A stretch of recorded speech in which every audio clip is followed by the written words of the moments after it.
Hi ကျွန်တော်ဒီဗီဒီယိုမှာဒီ architecture major ကနေပြီးတော့ကျွန်တော်ဘာလို့trouble ဆုံးဖြစ်ခဲ့ရလဲဆိုတော့ပြောသွားမှာဖြစ်တယ်ပေါ့နော်ဗီဒီယို quality ကတော့တော်တော်ဆိုးနေဒါပေမဲ့ဟုတ်ပြီကျွန်တော်စပြီးတော့မိတ်ဆက်ပေးမယ်ပေါ့နော်ကျွန်တော်ကရန်ကုန်ပြည်ပညာတက္ကသိုလ်မှာ architecture တတိယနှစ်အထိတတိယနှစ်အစပိုင်းအထိတက်ခဲ့ကျောင်းသားလို့ပြောရမှာပေါ့နော်ကျွန်တော်ဆယ်တန်းစဖြေတော့ကဘာကိုရှောက်ချင်နေဆိုပြီးတော့အဲ့လိုမျိုးမရှိခဲ့ဘူးဆယ်တန်းတချို့ဆိုရှိတယ်ပေါ့နော်တချို့ကကျွန်တော်ဟိုတနေ့ကကျွန်တော်ညီလေးတယောက်နဲ့စကားပြောပြတယ်သူဆိုရင်ဒီကိုရန်လောက်တုန်းကသူဘာကြိုက်တယ်ပေါ့နော်အဲ့လိုမျိုးတွေ့တယ်ပြီးတော့ကိုရန်မှာသူက IT ကိုစိတ်ဝင်စားတယ်ပြီးတော့သူက EC ကိုလည်းစိတ်ဝင်စားတယ်နောက်ကျတော့နှစ်ခုလုံးပေါင်းလို့ရတဲ့ MC မိကြကိုရွေးလိုက်တယ်ပေါ့နော်အဲ့လိုပြောတော့ကျွန်တော်တွေးကြည့်ကျွန်တော်ဗာစိတ်ဝင်စားခဲ့လဲပေါ့နော်အဲ့တော့ကျွန်တော်အင်္ဂလိပ်စာစိတ်ဝင်စားရတယ်ပေါ့နော်ပြီးတော့သိပ္ပံပိုင်းကိုလည်းစိတ်ဝင်စားရတယ်ဒါပေမဲ့အင်္ဂလိပ်စာနဲ့သိပ္ပံနဲ့ဘာမှပေါင်းလို့မရဘူးထင်တယ်ပေါ့နော်ထားပါပြောချင်တာကျွန်တော်ဘာလုပ်ချင်မှမသိခဲ့ဘူးကျွန်တော်10တန်းဖြည့်တော့အသက်က16 19ဆိုတော့အဲ့ဒီအချိန်တုန်းကလည်းကိုဗစ်တွေပါအကြောင်းတွေပိတ်ပြီးတော့ကျွန်တော်တို့ online တွေပဲဖြည့်ရကမောက်ကမတွေတော့ဖြစ်တယ်ပေါ့နော်ဒါပေမဲ့ဖြည့်လိုက်တယ်ပြီးတော့အောင်သွားတယ်ပြီးတော့ကျောင်းရှောင်းမဲ့အချိန်ကတန်းပြီးရောက်လာကျွန်တော်အဲ့တော့ထင်တာကျွန်တော်နိုင်ငံခြားကိုတန်းထွက်ဖြစ်မယ်လို့ထင်တယ်ပေါ့နော်အဲ့တော့ထင်ခဲ့တာပေါ့နော်အဲ့တော့ငါတော့ကြည်တော့တွေးရမလို့သေးဘူးလို့ဆိုပြီးကိုယ့်ကိုတော်တုံးတာပေါ့နော်အဲ့တော့ကျွန်တော်တွေးနေစင်ဘာလို့ဆိုတော့အဲ့ဒီအချိန်ကအရေးကြီးပေမဲ့ကျွန်တော်အဲ့တော့ကြည် serious time နေဘူးပြီးတော့ကျောင်းလျှောက်ရမယ်ဆိုတော့ကျွန်တော်အရင်ဆုံးဆေးကျောင်းကိုလျှောက်တယ်ဆေးကျောင်းကိုလျှောက်ပေမဲ့ကျွန်တော်က bio အမှတ်တော်နည်းတယ်ပေါ့နော် bio ကကျွန်တော်80အရန်တော့မနေ83မှတ်ရတယ်အဲ့တော့ bio မှတ်နည်းတဲ့ကြောင့်မလို့ဆေးကျောင်းမဝင်ဘူးပေါ့နော်ကျွန်တော်တို့က bio chemistry အင်္ဂလိပ်စာယူတာဆိုတော့ဆေးကျောင်းမဝင်တော့ဆေးကျောင်းလျှောက်တခဲ့တာလဲဘာလို့ဆိုတော့အိမ်ကဆွေးလျှောက်ခိုင်းလို့အိမ်ကဆရာဝန်ရန်ဖြစ်စေနေတာကျွန်တော်လည်းအော်ထားပါတော့ငါလည်းဘာဖြစ်ချင်မှမသိဘူးဆိုတော့ဆရာဝန်ပဲလုပ်မယ်ဆိုပြီးလျှောက်လိုက်တယ်ဒါပေမဲ့မရဘူးပေါ့နော်ကံကောင်းပြီးတော့မရဘူးအဲ့တော့ဆေးကျောင်းမှမရလို့ရှိရင်ကျွန်တော်ဘာတော့ဆိုတော့ဤပညာ engineer ပေါ့နော်မြန်မာနိုင်ငံရဲ့ logic အရဆေးကျောင်းနဲ့ engineer နှစ်ခုပဲဖြစ်တာပေါ့နော်ကောင်းတာဆိုတော့အဲ့တော့ engineer ရှောက်မယ်ဆိုတော့ဘယ်ရှောက်မလို့ဆိုတော့အဲ့တော့စဉ်းစားကြည့်တော့ရန်ကုန်ရှိမယ်မန္တလေးရှိမယ်ပြီးတော့TU တွေကကျွန်တော်မျိုးမှာလည်းရှိတယ်ကျွန်တော်ရမဲသိန်းTU လည်းရှိတယ်အဲ့တော့ရန်ကုန်မန္တလေးရမဲသိန်းပေါ့နော်အဲ့ဒါတွေကိုရှောက်လိုက်တယ် CV ရှောက်လိုက်တယ်ရန်ကုန်ကိုမရတော့ဘူးထင်တာဘာလို့ဆိုတော့အရင်ခေတ်တော့ဆိုရင်ဒီမန္တလေးဘက်ကအောင်လို့ရှိရင်ရန်ကုန်မပေးဘူးပေါ့နော်ဒါပေမဲ့ရန်ကုန်ကိုရသွားတယ်ဒီရန်ကုန်ဒီကျောင်းဘုံလုံးကျောင်းဝင်ပြီးသွားလို့ရှိရင်တန်းပြီး major မရဘူးပေါ့နော် major ပြန်ရှောက်ရတယ်ဒီရောက်တော့မှ major ရှောက်ရတယ်အဲ့ကြတော့လေ major ကအရင်တော့အဲ့ဒီတော့တီးခဲ့တာ engineer ဆိုရင် civil လောက်ပဲတီးခဲ့တာဒါမှန်တိုင်းပြောပြကျွန်တော် civil ကိုတီးတယ်ပြီးတော့ဒီ electronic engineer ကိုတီးတယ်ပေါ့နော်ကျန်တဲ့ဟာဘာတွေရှိမှမသိဘူး architecture ဆိုတာဒီကျောင်းမှာရှိမှန်းတော့ကျွန်တော်မသိဘူးမှန်တိုင်းပြောရရင်ကျွန်တော်အဲ့တော့ major 14ခုတွေ့တယ်ပေါ့နော် major 14ခုကအဲ့ဒီ font ထဲမှာ14ခုလုံးတွေ့တော့တော်တော်မှတီးတာပေါ့နော်အဲ့တော့မှတီးလိုက်တော့ခါကျတော့ကျွန်တော်ကြည့်တယ်ဒါပေမဲ့ဘာကိုကြိုက်မှန်းမသိဘူးကျွန်တော်မကြိုက်တာလေကျွန်တော်မကြိုက်တာအဲ့ဒီ player စင်းနဲ့ပတ်သက်တာတွေအဲ့လို circuit တွေwire ချိုးတွေကျွန်တော်လုံးဝမရဘူးအဲ့ဒါဆိုကျွန်တော်တော်တော်မုန်းတာပေါ့နော်အဲ့တော့ EC တို့ EP တို့ Tele တို့ရှောင်လိုက်တယ်ပေါ့နော်လုံးဝရှောင်လိုက်တယ်ပြီးတော့ civil တို့ဘာလို့ပြောရလဲမစိုးဘူးပေါ့နော် civil မိုက်လောက်တယ်ဆိုပြီးစဉ်းစားသေးတယ်ဒါပေမဲ့ civil ကျတော့သူများတွေကအရန်ပြောကြတယ်ဒီအရန်ပင်ပန်းတယ်လို့ပြီးတော့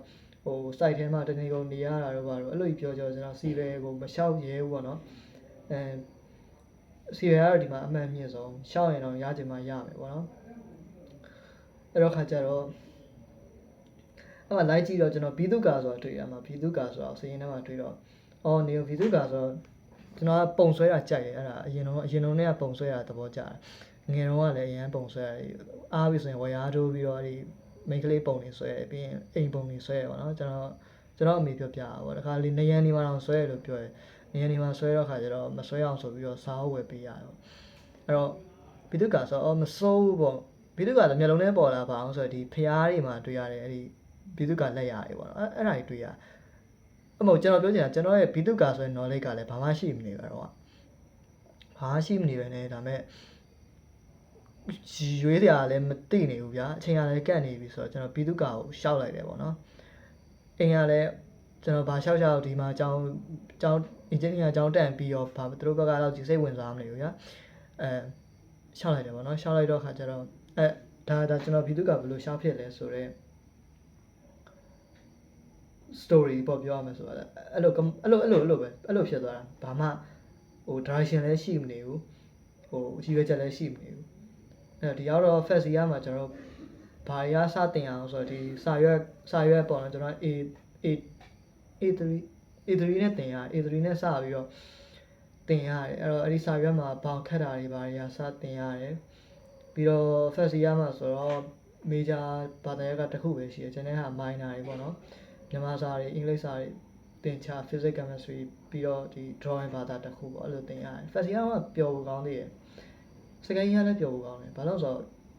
ကျွန်တော်ကြိုက်တာတွေရှောက်လုပ်နေရတယ်လေအရင်လိုအထင်းကွက်လည်းမရှိဘူးကျွန်တော်ပုံဆွဲရတယ်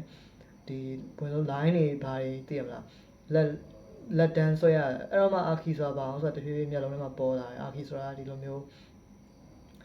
ဟို create လုပ်ရတယ်အဲ့ဒီ engineering နဲ့ art နဲ့ overlap ဖြစ်တဲ့ area architecture ပေါ့နော်architecture ပြီးတော့ကျွန်တော်ပထမဆုံးဒီပထမ first year မှာတော့ drawing ဆိုပြီးတော့ဒီဘာသာတစ်ခုပဲရှိတယ်ဒါပေမဲ့ဒုတိယ second year ရောက်တဲ့အချိန်မှာဟိုဘာသာ3ခု꿰သွားတယ်ပေါ့နော်ဘာသာ3ခု꿰သွားပြီးတော့ဟိုvisual design ဆိုတော့တော်တော်မိုက်တယ် visual design ကိုတော်တော်သဘောကျတယ်ပေါ့နော် visual design ကကြောဒီ psychology နဲ့ဆိုင်တာတွေရောပြီးတော့အဲ့ဒီဘာသာရပ်တွေကိုကျွန်တော် enjoy တော့ဖြစ်တယ်ပေါ့နော်ကျွန်တော်မကြိုက်တာ DG ကိုမကြိုက်ဘူး DG ကိုလည်းမကြိုက် ADB ကိုလည်းသိမကြိုက် technical ရမ်းဆန်လို့ပေါ့နော် technical ရမ်းဆန်တာကျွန်တော်လည်းနည်းနည်းမကြိုက်ဘူးအဲ့တော့ပို့အဲ့တော့မှသိလိုက်ရတာကြီးအားကြီးလာလေပို့ပြီး technical ဆန်လေးတွေပဲပေါ့နော်တက်ရလည်းရောက်ကျွန်တော် jury တွေပါဝင်ရမယ်ဆိုတာဖြစ်လာပြီပြီးတော့ software တွေစကန်လာပြီ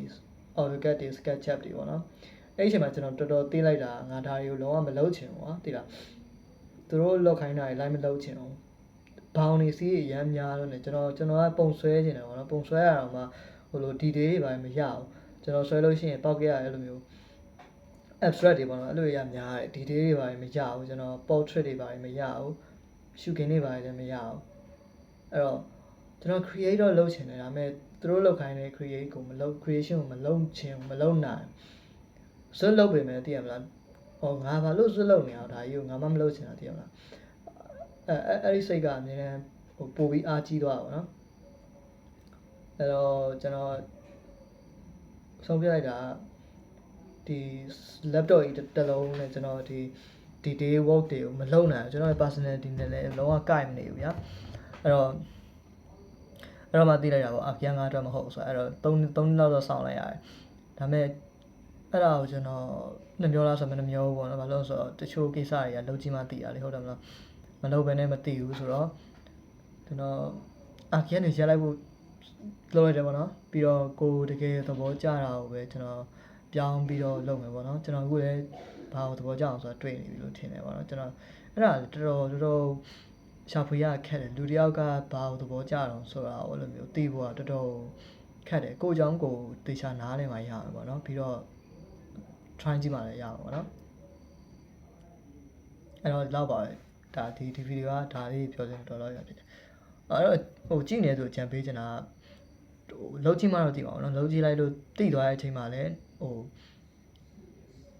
တခုခုအဲ့လိုမျိုးကိုရွေးပြီးလို့ဆိုပြီးတော့အဲ့လိုချိန်နေဆက်ပြီးအကုန်မခံပဲねပေါ့နော်ဟိုပြောင်းပေါ့နော်အဲ့လိုမျိုးတချို့ကပြောကြရအောင်နှမျောစရာကြီးတို့လန်တွဲရောက်မှရှောက်လုပ်တယ်တို့တကယ်တော့ကျွန်တော်အဲ့ဒါလက်မခံဘူးလို့ဆိုတော့ဒါကိုနှမျောစရာကောင်းမှာကိုဆက်သွားနေမှာနှမျောစရာကောင်းမှာလို့ဆိုတော့ကိုတခြားကလုံးနေလို့ရတဲ့အချိန်မှာကိုမကြိုက်နေတဲ့တာကြီးမှာအချိန်ကုန်နေတာပို့ပြီးနှမျောဖို့ကောင်းတယ်ပေါ့နော်အဲ့တော့အဲ့ဒါအကြံပေးခြင်းပါတယ်